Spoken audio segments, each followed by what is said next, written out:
wish ko lang na sana lalaki kang maging mabait na bata, at of course madisiplina, at matulungin sa kapwa, and of course maging responsible at strong din as a woman. Wow! As a little woman. Yun lang anak, I'm so proud of you and I love you so much. Happy birthday. First birthday.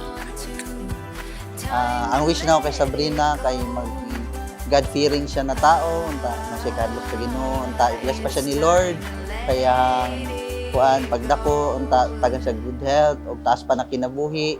When the sun goes down, we're gonna turn this up tonight. Move your feet around till it makes you feel alright. Eternal nights under lights, DJ cooking up sides on the stereo. Happy birthday, Sam! I love you.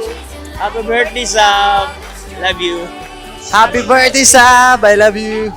Happy birthday, Sabrina! You are your parents' gift to God. So I hope you will have a good life and to more birthdays and candles to come. Happy birthday!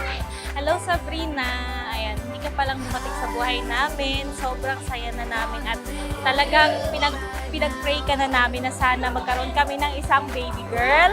Kung hindi mo lang alam ko hindi mo rin naman maiintindihan yung message ni Mami sa ngayon. Pero I know for sure soon makikita mo tong video na to. Gusto ko lang sabihin sa'yo anak na I'm so proud of you and I'm very happy na dumating ka nga sa buhay namin as our baby girl, no? Ilang taon din namin hiningi kay Lord na magkaroon kami ng baby girl at isa kang malaking blessing sa amin. And kung kabalo lang ka, dugay ka na mo gipangayo sa Ginoo. Karon gihatag na kanya, nag 1 year old na ka. And happy kay me and blessed kay me sa imuha. When the sun goes down, we're gonna turn this up tonight.